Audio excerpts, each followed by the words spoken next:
Hello, happy Emmy. Oh, let me get my mic out the way and fix my little scarf. What's up, y'all? Happy Emmy Sunday. Yes, I got this hair all confuddled up here. Let me fix this. There we go. Hello, happy Emmy Sunday. This is Carla Renata, aka the Curvy Film Critic. If this is your first time joining me, please give me a big old thumbs up below and let me know that you were here. Also, you can find my written reviews of my reviews that I do here. You can find them at www.thecurvyfilmcritic.com. Now, if you don't know anything about me, I am a film critic. I'm a member of AAFCA, a member of OAFFC, AWFJ, the Critics' Choice Association, and so many more. But anyway, I contribute every once in a while to Variety, Fox 11 LA, and Good Day LA. So as the winners come up, I have a monitor on next to me. As the winners come up for the Emmys, I will let you know what they are. So let's get right on into it, shall we? Let's talk about who won the Creative Arts Emmys. They had 5 nights of Creative Arts Emmys Awards, and those winners were Maya Rudolph for her role as Kamala Harris on SNL. We also have Watchmen winning a plethora of technical awards. We have Ron Cephas Jones and his daughter Jasmine Cephas Jones becoming the first father and daughter team to win Emmys. Ron is on This Is Us, and Jasmine is on a web series called #Rashawn. So check that out. Next up is RuPaul took home his 5th Emmy, y'all. 5th Emmy for RuPaul's Drag Race. Congratulations, RuPaul. Euphoria won a plethora of technical awards, and we're hoping that Zendaya takes home the award tonight for Best Actress on that show. Dream, the MLK Oratorical Fest, was a documentary that came out earlier this year that I reviewed, and I absolutely loved it. It takes place in Oakland, California. It does this whole thing about telling how these kids are being taught how to be speakers, be really great speakers at a young age, and they had them pick a speech of Martin Luther King Jr. and do it as part of this Oratorical Fest that they have every year there. So congratulations to them. Issa Rae has won some technical awards, not Issa Rae herself, but her show Insecure has won some technical awards in the last 5 days. Bad Education, which is a film starring Hugh Jackman playing Frank Tassone. Baby, Hugh Jackman was terrifying in this role. I was so sad that it didn't get an opportunity to play theaters because he was everything in that movie. So congratulations to him on that Emmy win. Dave Chappelle took home a plethora of awards. Ooh, sorry about that. My brother's calling me. Took home a plethora of awards for Sticks and Stones, his stand-up comedy show on HBO. So congratulations, Dave Chappelle, on that. Eddie Murphy, y'all. After 40 years in the business, Eddie Murphy has taken home his first Emmy 40 years after he made his debut on Saturday Night Live. So congratulations, Eddie Murphy. Hollywood, the documentary series that is streaming right now on Netflix took home a plethora of awards and technical awards, that is. So we'll see what happens with their actors tonight. And last but not least, The Last Dance, the Michael Jordan documentary featuring all kinds of different ball players and whatnot, has won Creative Arts Emmy. So as I said, the 92nd annual Emmy Awards are happening right now in real time, and I will bring you that information as we get further on in. So now let me talk about what we're in for today. We have a plethora of interviews, you guys, plethora of interviews. Oh, and the TIFF. I'll get to the TIFF in a minute. I'm going to play this interview real quick. But next up, we have an interview with Bex Taylor Klaus. Now, Bex Taylor Klaus is a young actor who is in a movie called Blackbird. Blackbird stars Susan Sarandon, Rainn Wilson, and Kate Winslet. It is a film about an ailing mother who has her dying wish to be taken out by assisted suicide. I know it's very dark on an Emmy Sunday, but what can a girl do? But I sat down and talked to Bex about that role and being a binary actor in a feature film as opposed to someone who's not binary, because there's a lot of talk about having people that are the actual people play the actual roles. So Bex Taylor plays Chris in I'm so verklempt, in Blackbird, and this is my interview and chatty chat with her right now. Hi, Bex. Hi. Okay, first of all, I love the Curvy Critic as a name. That's phenomenal. Thank you. Also, I love your room. It looks gorgeous and bright. Oh, thank you. It's my office. Thank you so much. I appreciate that. Oh my goodness. I'm a little verklempt. Good word choice. I'm a little verklempt. Oh my God. Yes, girl. I grew up in a Jewish neighborhood in Missouri. I know all the Yiddish. I'm that girl. I'm that black girl. Yes. Oh, my heart. Yes. What does it mean for you to have a script come your way that has a character in it that's being played by somebody that's non-binary and not someone pretending to be that? Oh, it's the best. It's the best thing. It's so interesting to me because there are so many different ways to be non-binary. And from how Hollywood looks right now in terms of non-binary representation, all non-binary people look like me, which is not true at all. In fact, a less than 50, significantly less than 50% of non-binary people look like me. Significantly less, and Hollywood would have you believe that it's like 75%. So it was really, really cool because the character was not at all originally supposed to be non-binary. And in the movie, Chris still uses she, her pronouns, because this is not the weekend to be coming out to the family. Right. Family members is dying. Right. They got enough on their plate. Exactly. Timing is not right. But it did like give me the chance to like have that conversation with everyone in the cast and be like, hey, Chris is non-binary. Here's what part of the family knows about it, which is just Mia. Here's how Mia and Chris have like detailed how to act with it during this family weekend. And like, this is all there is. And Kate was the best about it. Just the most genuinely excited, wonderful person, like asking all the right questions, being like, okay, so in terms of coming out to the rest of the cast, is there anything you want to do in particular? And like we set up this whole dinner and I got to like answer their questions at dinner because that was my choice. That wasn't like anything put on me. It was great. I love that. I love everything that you said about that answer. And I'm so glad that the tide is starting to shift a little bit. But in closing out, could you just give people one word that for you describes what the experience of Blackbird is going to be? Love. And that'll do it. Bex, this was delightful. I enjoyed speaking with you so much. I've been watching your career for quite some time, so this was a pure joy for me. Thank you so much for getting up and coming on camera with me. I really do appreciate it. Of course, right back at you. You are an absolute delight and a wonderful human being. Thank you so much for this interview. It is my pleasure. Go on and have a good rest of your day, and happy birthday to your wife or your friend's wife or your wife's friend. Happy birthday. Whoever's having a birthday, happy birthday. Yeah, exactly. Happy Virgos. Happy Virgo. All right. Bye, baby. Bye. Now, the reason why we were going happy Virgo, let me tilt this down a little bit. The reason why we were going happy Virgo is because I celebrated a birthday this week. My birthday was September 16th, and she was telling me that someone in her household was celebrating a birthday too. So again, congratulations and happy birthday.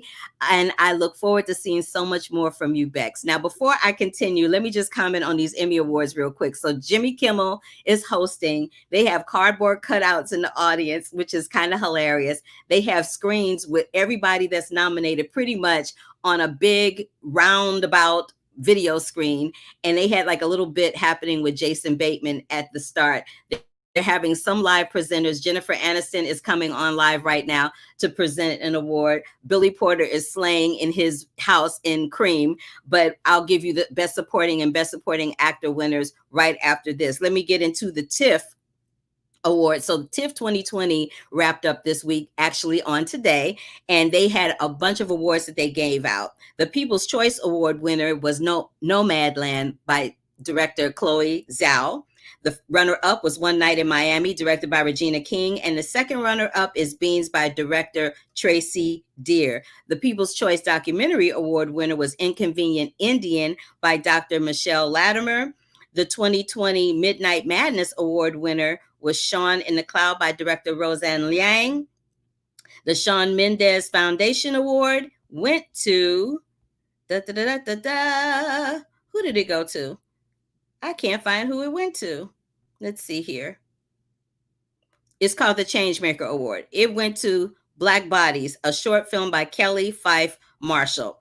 The full list of winners is on the tiff.net site. Please make your way over there and see some of those films. Some of them have already gotten deals.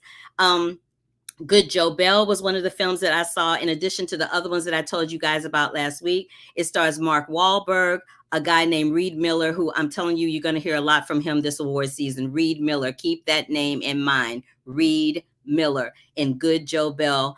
Gary Sinise and Connie Britton are also in that film.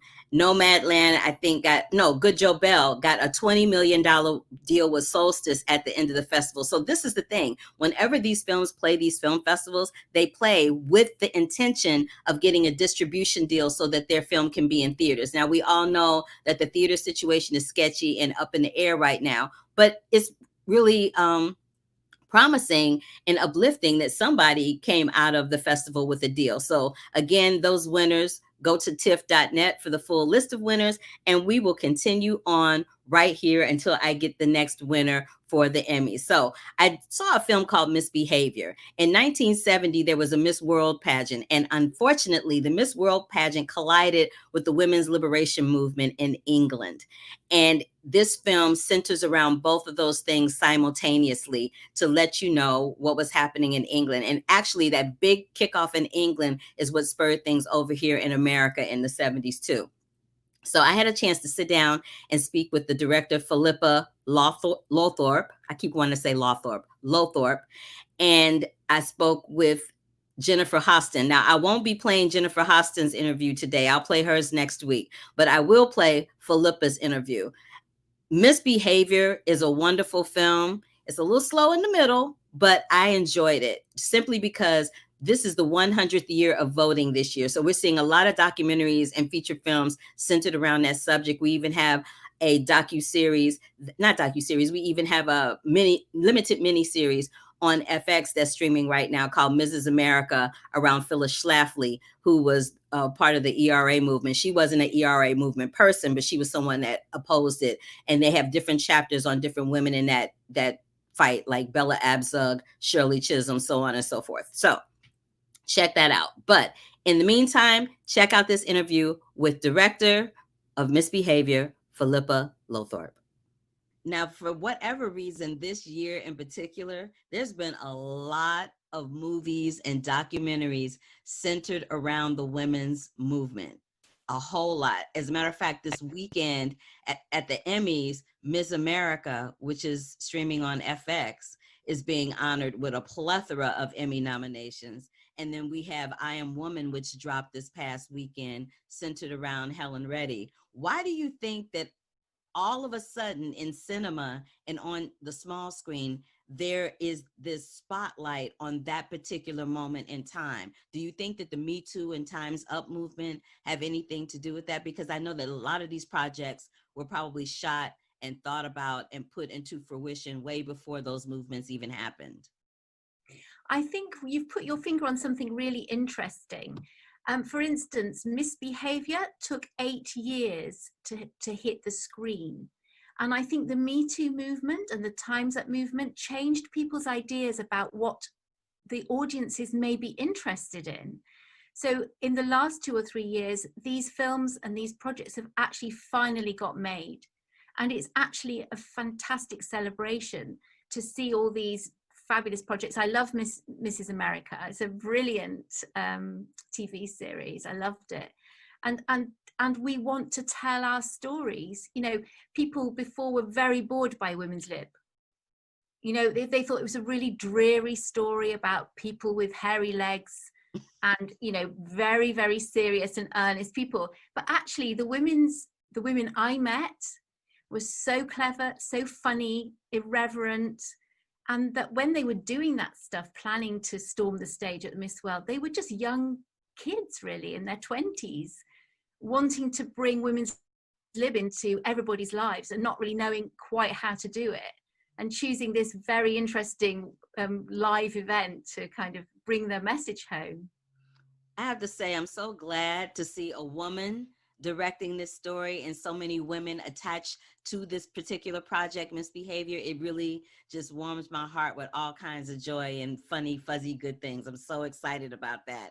But moving forward, last but not least, how do you see women in the filmmaking industry and on television moving forward past this moment? Because, you know, like anything that is a movement, we have that moment where it's like everybody's all about it and it's getting all this attention and it's like a fire on it. And then the fire turns into embers and we don't hear about it as much and things start to cool down and eventually shift their way back into the norm. How do you think we can stop that from happening with this time? Well, that's such a good question. Again, I think it's really important for people of my age who are a bit older to keep shouting about it and really encouraging younger women to come forward and direct big movies. I think it's much better now for people 15 years younger than me. 15 years ago, I wasn't even encouraged to make a film. There was no way I'd have been allowed to direct a film, even though I was quite an established television director. So it has changed, and I think that momentum can't go backwards. There's some amazingly talented women who are just brilliant. You know, Ava DuVernay, I love her work. You know, so many. Chloe, is it Zhang? She's just made Yes. a movie. I mean, I'm just celebrating all these people, and I want to hear their stories. And also, I want to hear stories from people of color. I don't want it to be this straight white male industry anymore. It's so fabulous to listen and learn from other people. So I just hope it carries on. I kind of love you for that. You a real one, for real. You a real one, Philippa Lowthorpe. You are a real one. And I thank you so much for taking time to speak to me today about Misbehavior. I hope the film does really well. And I'm looking forward to many great things from you in the future. Oh, thank you very much. You're welcome. Bye now. Bye. To keep up with the Curvy Critic, like our page here, click that subscribe button and click that bell for notifications. Love, peace, and hair grease, y'all. Oops, didn't mean to put that on the end, but you got the point. Love, peace, and hair grease, and subscribe. So the next thing that came up is on the Emmys, Catherine O'Hara from Schitt's Creek took home the Best Supporting Actress in a Comedy Series award. And I'll bring them to you as I am doing the show until we finish. All right, so let me just give some love to the chat room. Hi, Brandon. Thank you so much. You said that you want to recommend a new Netflix animated series, Jurassic World Camp C, is the same name animators that did Fast Spy Racers. So thank you for that, Brandon. Appreciate you so much. I know that I'm going to talk about Wolf Walkers in a little bit. Michael B, hey boy, hey. And you said you love her work. I'm assuming you're talking about Bex. So Bex, I don't know if her show got picked up for season 2. We did not discuss that. We strictly kept it to Blackbird, but I'm sure if you Google it, you can find out. And William Jacqueline, I know you couldn't make it, that you're on a hike and doing your thing, but I appreciate you for popping in, and make sure that you pop in and watch it later this evening and give me that thumbs up and, you know, click that bell for notifications. All right, moving on. The next film that I want to talk about is a film called Kajillionaire.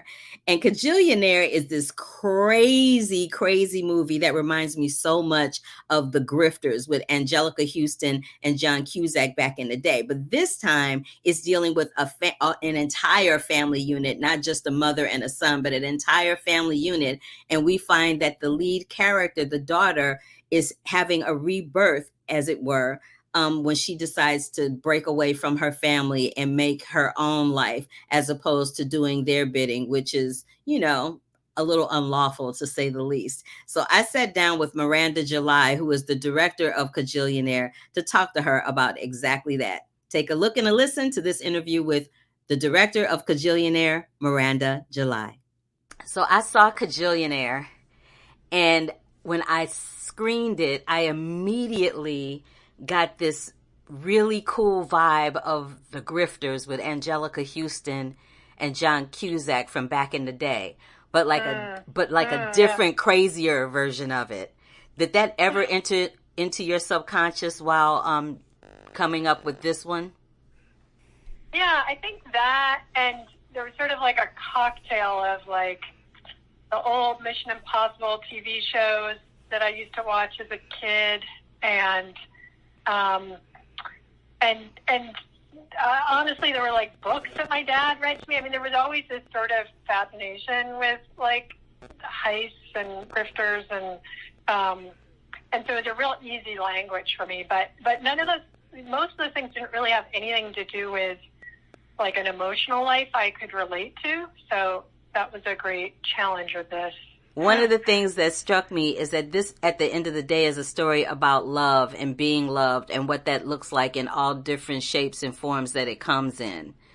And I was wondering why you chose to make that family unit the way that they were, with the mother and father being so disconnected, but yet Odolio still came out of it with a sense of being reborn, so to speak. It was like a death of her old life and a fresh born life into this new existence she's about to experience. Yeah, you really got it. Yeah, I mean, I guess I felt like it's like, I feel like, we're reborn and transform again and again through our life if we're lucky. But for most people, like, one of the first transformations is when you leave your parents' home and you suddenly realize that everything that you thought was reality is really just the family that you grew up in, and the rest of the world doesn't do things that way. And of course, it's really heightened in this movie, but I still think that moment of like claiming the world for your own and that you can do things differently is quite powerful. And it's just a simple thing that happens between generations. I just wanted to get a little insight on your thoughts about the new rulings that came down from the Academy regarding, more inclusion and diversity in filmmakers and their filmmaking, TV shows and their all that kind of thing. How do you feel about that? Because I'm gonna tell you how I feel about it. From in a certain extent, I feel like I don't want to make somebody have to do something. If someone is going to include someone of another ethnicity, I want them to include that person because of their artistry, not because of their race. Well, I'm with you on that, totally. I guess I also think about things like equity and payment. Like with that, we don't say, well, I feel like you should pay me the same because you really believe I did a good job. The same as a man, It's like, no one's going to do that, They're going to pay you as little as they can get away with. And not to be totally cynical, but I think that maybe the consciousness is just not going to be there without some sort of use of just like public opinion, just like creating a culture where like this is what we do because it benefits all of us, because we are all connected and it's going to benefit the movies. And if you don't know that yet, you soon will.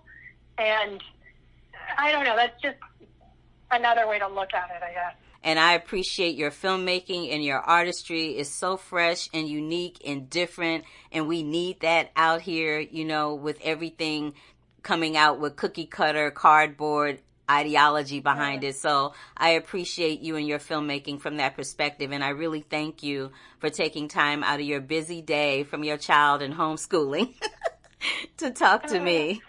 Of course. Thank you. You're welcome, Miranda. Take care.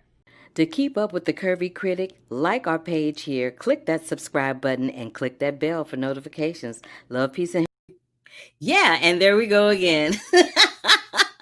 So anyway, check that film out. It's called Kajillionaire by Miranda July. All right, next and certainly not least, as we get up on the announcements for the supporting actor for the Emmy Awards, let's talk a little bit about a film I saw called The Secrets We Keep.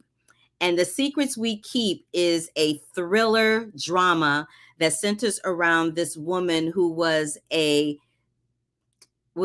prisoner camp. She was in a prisoner camp in Germany, was tortured, raped, and all of that. She's moved on with her life. She's moved to America, and she happens to run into this man that tortured her back in Germany, and she wants nothing but revenge. It is produced and starring Nooma Rapace, Rapace, which you will remember her from The Girl with the Dragon Tattoo. When I tell you Nooma is going to scare you in this movie, Nooma is going to scare you in this movie. She's got shenanigans, and it's wonderfully shot. The costumes are just primo, gorgeous, pretty, and it's a great story. Now, it takes a minute. Halfway through, it takes a minute to get to the gist of it, but you want to watch this one all the way through to the end, because it has an ending, honey, that you do not see coming. It was a great watch for me. I kind of loved it. But I sat down and I chatted with Nooma for a second, and we talked about all of that. So this is my interview and my little chat with Miss Nooma Rapace. Okay. All right. Oh, wait. I did something crazy. Hi, I am Carla Renata, the Curvy Film Critic. Hi, Naomi. How are you? You look amazing. Oh, so do you. You look all dewy and glowy and pretty. Thank you. Girl, you are so badass in this movie. I'm scared of you. I'm like, homegirl is cutting off fingers and carrying on. What drew you to this type of role is such a, you kind of play, from what I can tell, because I've seen your work for quite some time, you play these really broken, complex characters. What draws you to those types of women?